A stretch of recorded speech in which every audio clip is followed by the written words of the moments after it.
Parfois, vous n'avez pas envie d'installer un package pour générer ce genre d'identifiant. Parce que vous savez que vous allez prochainement avoir une vraie base de données qui va de toute façon vous générer des identifiants uniques, mais en attendant que vous ayez cette base, en tout cas ce back-end, vous avez envie de générer un user ID, mais sans recourir forcément à ce package. Mais vous pouvez le faire très simplement en utilisant... Alors moi j'avais tendance à utiliser simplement un date.now. Vous avez vu, ça nous génère finalement le nombre de millisecondes, enfin le temps époque écoulé depuis le 1er janvier 70, mais ça ressemble quand même moins à ce genre d'ID, ce petit giste. Vous présente des variantes. Bon, celle que je préfère au bout du compte, c'est celle-ci. Et donc vous pouvez générer, vous pouvez créer une petite fonction, hein. Et là, lui il l'appelait UID, qui vous permet de générer quelque chose qui ressemble quand même assez fortement à un user ID. Bon, ce sera moins robuste, hein. Vous pourriez à des moments avoir des collisions, mais il faudra vraiment que vous génériez un nombre d'ID colossaux.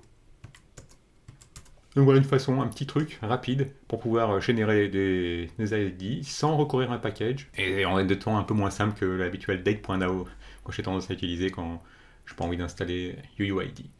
Bienvenue sur Code Concept, la chaîne qui booste votre progression en JavaScript front, back et full stack. Abonnez-vous pour être sûr de ne rater aucune vidéo. Puisqu'on est dans les astuces, eh bien on peut voir par exemple qu'on a tendance à continuer en 2020, fin 2020, à utiliser console.log pour débugger.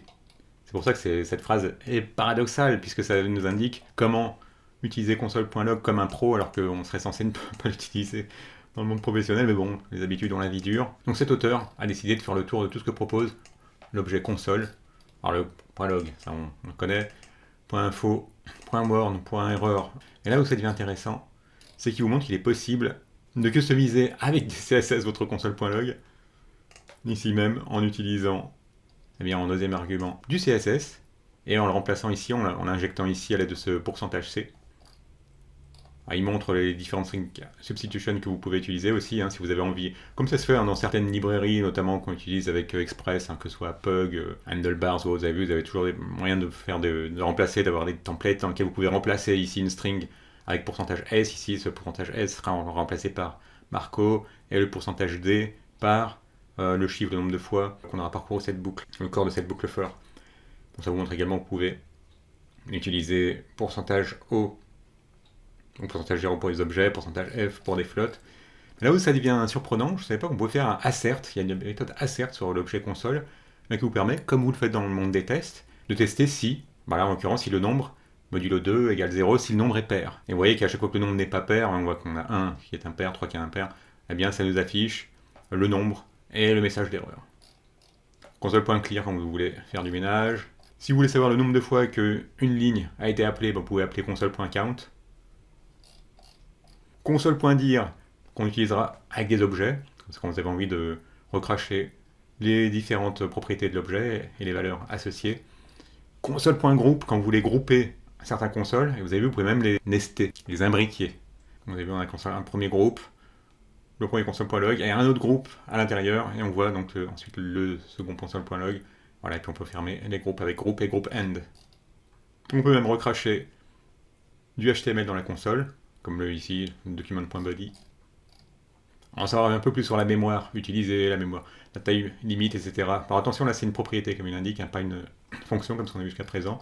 Et là où ça devient, bon là ça commence à être plus connu, en tout cas si vous ne le connaissez pas, c'est très pratique, c'est le console.table qui vous permet, quand vous avez plusieurs objets, vous avez vu par exemple, là ici on a un constructeur personne qui prend en paramètre un prénom, un nom, et qui permettent donc de créer des instances à l'aide de new de personnes. Eh bien vous pouvez très bien, quand vous avez plusieurs personnes qui sont dans un array, vous pouvez très bien utiliser table, ce qui vous présentera quand même plus joliment la chose, où vous aurez l'index ici, et ensuite une colonne pour chaque propriété de l'objet qui est passé. First name, last name. Là, ça devient tout de suite plus sympa, visuellement.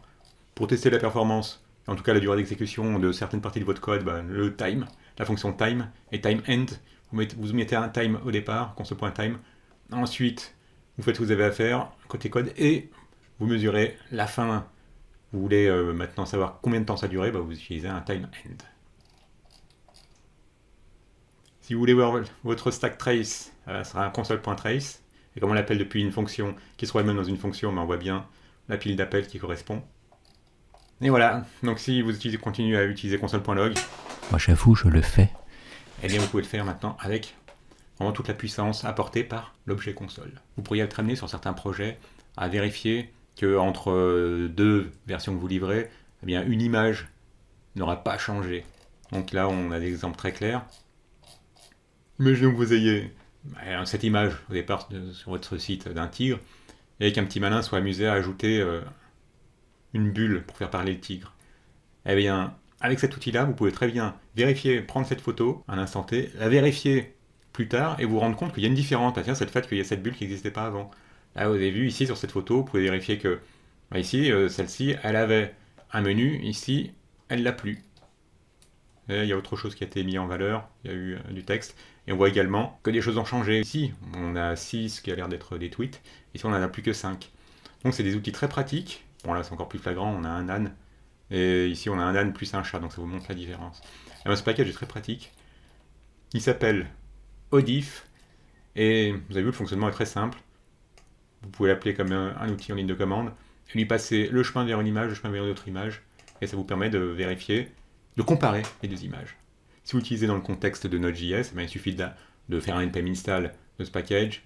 Et ensuite, vous pourrez faire un require du package en question. Alors attention, vous mettez bien en garde. Là, ce sera odif-bin et pas le odif auquel on se sera attendu. Et à partir de là, vous pouvez vérifier. Voilà, premier chemin vers la première image, chemin vers la deuxième image. Les chemins, j'avais oublié, j'avais zappé ici. Le chemin vers l'image qui sera générée qui vous montrera la différence. Donc ceux qui connaissent Puppeteer, il est possible de faire des captures d'images automatiques pour vous de votre site. Donc ce serait bien, ce serait utilisable avec Puppeteer également. Voilà, Odif, puisqu'on est dans la comparaison d'images. Ce petit composant React est très pratique puisque, bon là on n'est plus du tout dans le contexte de tout à l'heure, mais si vous avez envie par exemple de pouvoir avoir deux photos l'une sur l'autre, ça se fait beaucoup quand je sais pas si vous avez remarqué dans la presse quand il y a des inondations, souvent ça vous montre une image d'un endroit avant l'inondation, une image après l'inondation, voilà, c'est ce genre de composant.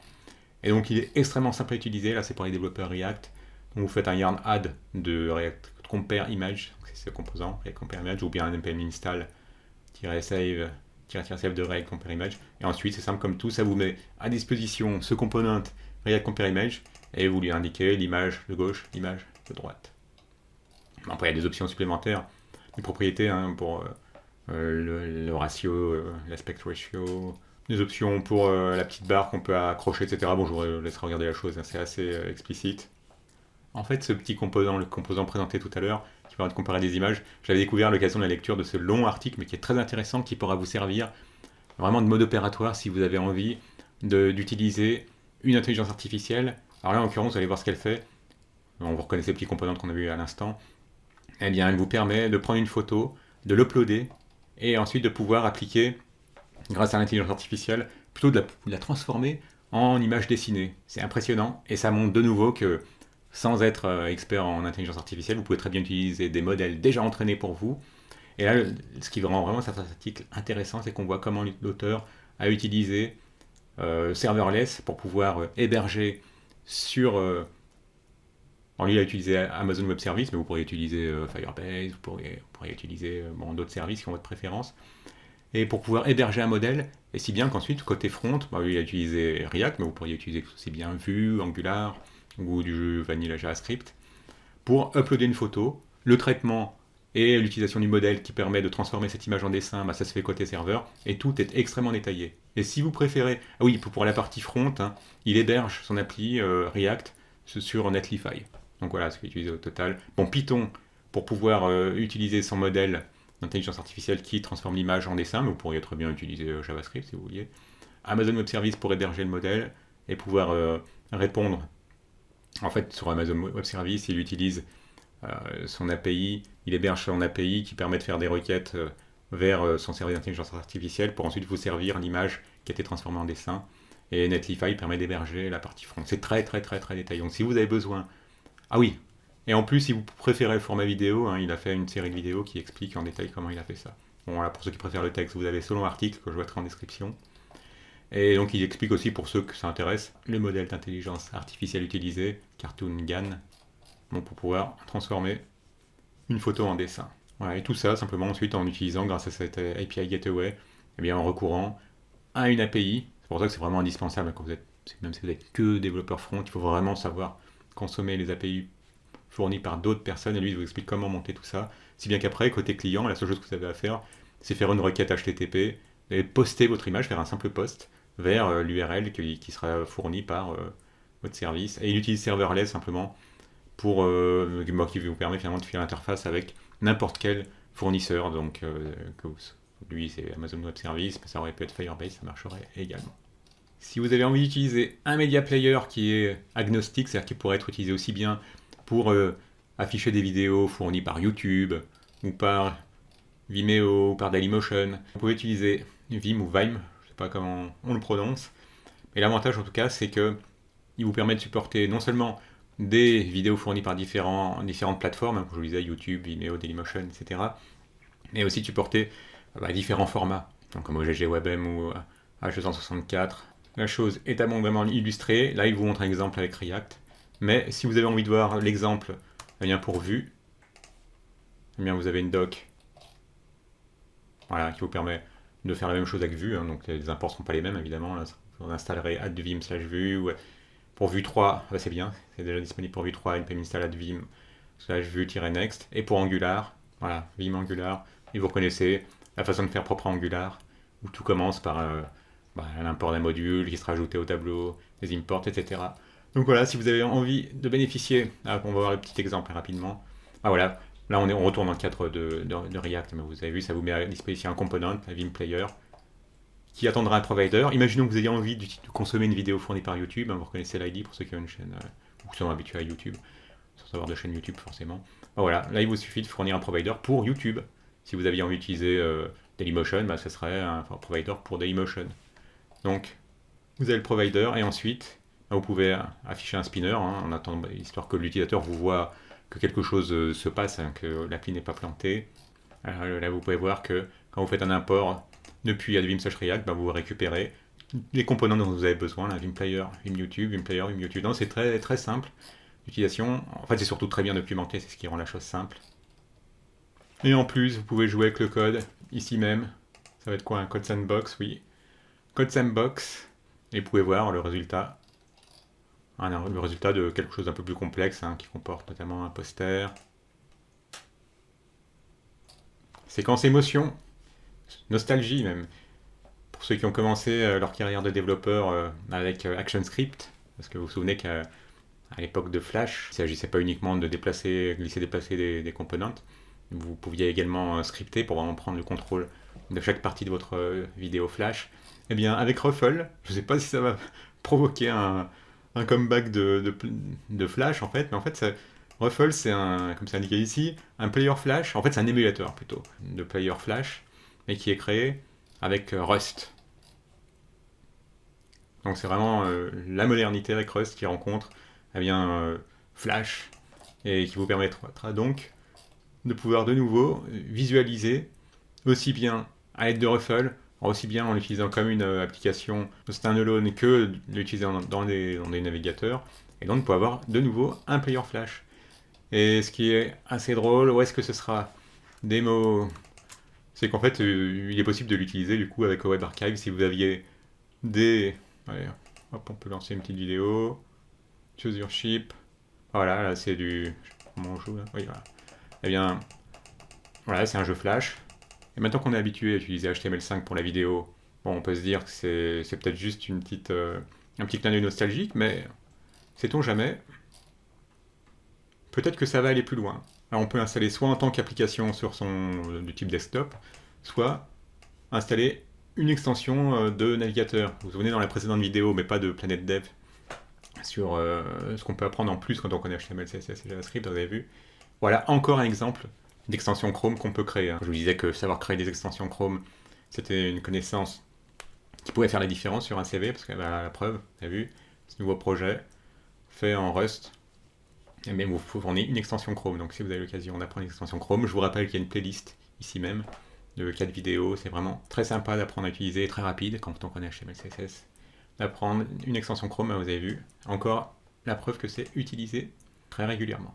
TypeScript est vraiment monté en popularité ces 2 dernières années. C'était vraiment un repoussoir. Je me rappelle que quand AngularJS est passé à Angular 2, adopté TypeScript. C'était une des raisons qui a fait fuir les développeurs à l'époque. Ils ne voulaient pas entendre parler de TypeScript. Et maintenant, c'est le contraire. Comme le faisait remarquer Rich Harris, le créateur de Svelte.js. Maintenant, quand vous ne proposez pas TypeScript sur un framework ou une librairie, vous recevez au quotidien des emails d'utilisateurs qui aimeraient bien bénéficier de TypeScript.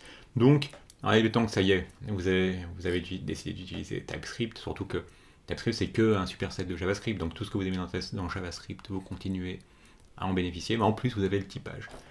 Et bien cette page vous permet d'améliorer les performances de TypeScript. Il y a énormément de conseils, donc il vous indique des bonnes pratiques, et comme toujours, ce que j'aime bien dans ce genre de tuto, c'est évitez de faire ça, faites plus tôt, donc c'est très clair. Voilà, plutôt que d'utiliser l'intersection de différents types, utilisez plutôt des interfaces et spécialisez-les à l'aide d'extends, donc héritez d'une interface. Et ensuite, il y a des choses vraiment qui visent les bonnes pratiques qui paraissent évidentes une fois qu'on s'habitue à TypeScript, mais bon, il vous conseille d'indiquer le type que retourne une fonction, qui est très facile, parce que généralement vous savez très bien que vous écrivez la fonction si elle va retourner une string, un booléen, un objet, etc., etc. Il y a des choses qui sont très simples à mettre en œuvre. Bon, là, des pratiques d'architecture, comment configurer votre tsconfig, notamment pour exclure clairement vos modules Node en utilisant les bons chemins. Quoi faire quand on vous signale qu'il y a des identifieurs qui sont dupliqués, donc si c'est un message d'erreur que vous avez, bien vous indiquera notamment d'utiliser ce tableau de type. Quels sont les flags que vous pouvez ajouter pour gagner du temps, là notamment que ce tiret incrémental, ça vous permet de garder le dernier état, correspondant plutôt à la dernière compilation, vraiment des choses qui vous permettent de gagner beaucoup de temps quand vous trouvez que la compilation de votre projet prend un peu trop de temps, voilà, ne pas vérifier à chaque fois les fichiers DTS, etc. etc. Je l'ai lu intégralement, mais bon, c'est pas obligatoire, mais ce qui est bien c'est que vous pouvez le mettre en vos favoris. Pour les développeurs React, moi j'ai toujours bien aimé les animations, quand au lieu de vous pourrir un site en le rendant affreux, elles permettent à l'utilisateur de bien distinguer qu'il se passe quelque chose. Et là, l'auteur a décidé de vous montrer comment utiliser React et utiliser la logique des components, pas simplement pour créer des components, mais aussi pour permettre finalement d'encapsuler du comportement et de pouvoir l'utiliser partout où vous avez envie de l'utiliser. Il vous illustre très bien la chose pour faire ce genre d'animation. Vous avez vu qui sont sympas, qui rendent votre site un peu plus pro et qui le fait de manière incrémentielle. Donc, je sors du dark mode, voilà, sera plus visible comme ça. Et il vous montre, il y a recours aux hooks, use state, et il vous montre comment, de manière incrémentielle, eh bien, il anime. Vous avez vu aussi bien sur des étoiles que sur des icônes. Et donc, vraiment, l'avantage, c'est que le comportement, l'animation, ce qu'il appelait boop, vous pouvez l'appliquer à différents composants. Donc, vraiment, vous encapsulez un comportement et vous pouvez l'utiliser ensuite à l'aide du hook correspondant. Et fait de manière très incrémentielle, bien documentée. Une très bonne lecture, d'ailleurs, c'est pas la première fois que je parle de cet auteur. Et l'avantage, c'est qu'au fur et à mesure, il vous ajoute des propriétés qui sont très intuitives. On voit bien que là, qu'est-ce qui va se passer? Il y aura une rotation de 20. Alors, est-ce que la rotation, c'est quoi? Ce sera le nombre de degrés? Oui. Et sur combien de temps? Sur la durée, en X millisecondes, et on voit que derrière, ça utilise les animations propres au CSS. Ce qui est toujours une bonne idée, parce que c'est toujours plus performant que de le faire avec du JavaScript. Et c'est l'occasion également de revoir l'utilisation de Spring. Vous avez vu, avec Spring, ça rend les choses plus réalistes. Voilà, vous avez vu, quand on a un ressort qu'on le relâche, dans la vraie vie, ça ne revient pas en position initiale, il y a un effet de rebond. Bien qu'ici, on retrouve bien, grâce à ce Spring JS et grâce au Spring Physics. Et il vous montre également comment prendre en main React Spring, qui est une librairie d'animation qui monte vraiment énormément dans le monde de React. Plus anecdotique, mais sait-on jamais. Dites-moi en commentaire si vous connaissiez Lua. Moi, ça m'a dit quelque chose. Lua, plutôt, c'est dit Lua, ce qui veut dire lune. J'ai dû chercher en portugais, visiblement. Et ça vous permet de pouvoir d'écrire votre code en Lua, et bien de l'écrire en TypeScript et ensuite de le convertir en Lua. Parce que visiblement, ce serait plus facile. Bon, c'est toujours pareil, dans ces cas-là, on peut se demander, est-ce que ça vaut vraiment la peine d'utiliser TypeScript et pas plutôt d'utiliser Lua? La réponse rapide, c'est que c'est plus rapide d'utiliser le langage que vous connaissez déjà, TypeScript. Mais si vous connaissez déjà Lua, évidemment, utilisez Lua.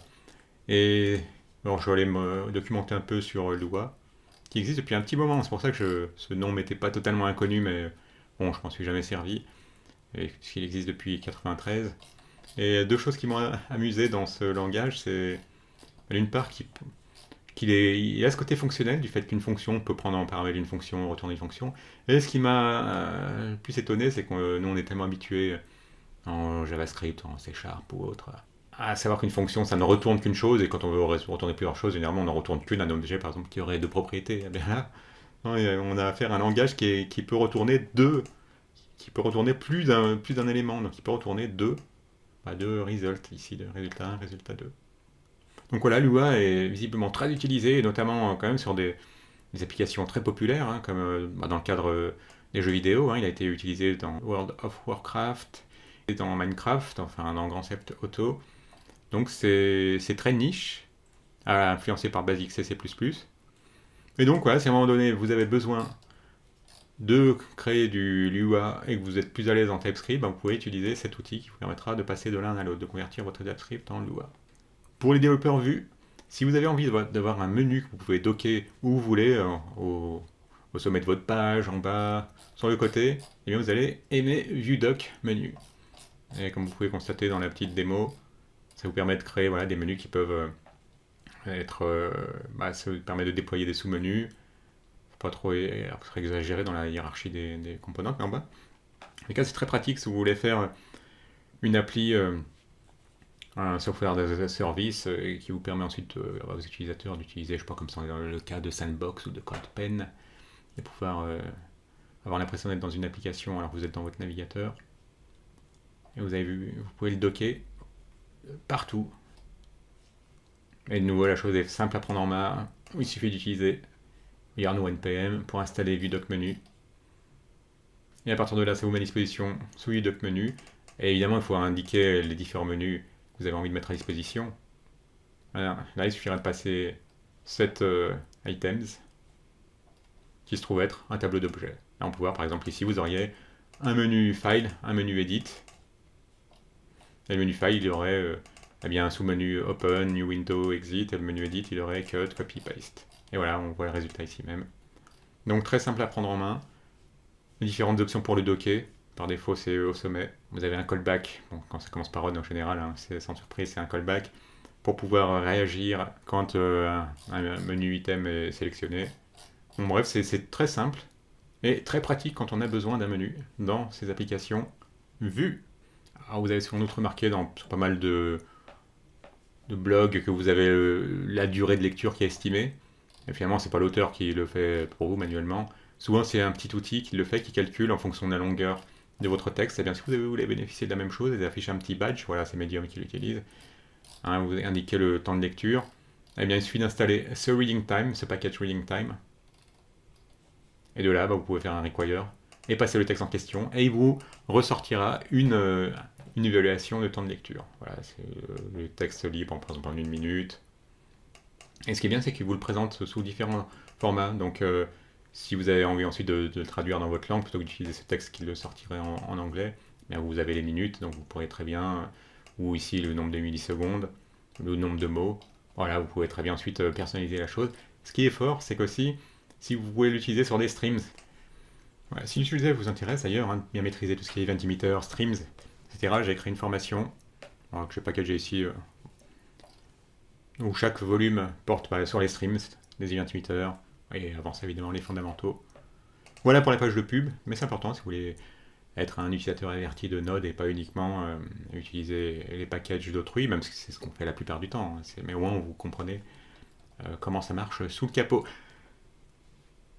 Pour les Chrome extensions, je vous rappelle qu'il y a une petite playlist, hein, parce que on a bien vu que, vous avez vu, c'est très utilisé de nos jours, les extensions Chrome, donc n'hésitez pas à la regarder et à apprendre à créer vos propres extensions Chrome. Un petit pouce si vous avez aimé, abonnez-vous si ce n'est déjà fait, et à bientôt!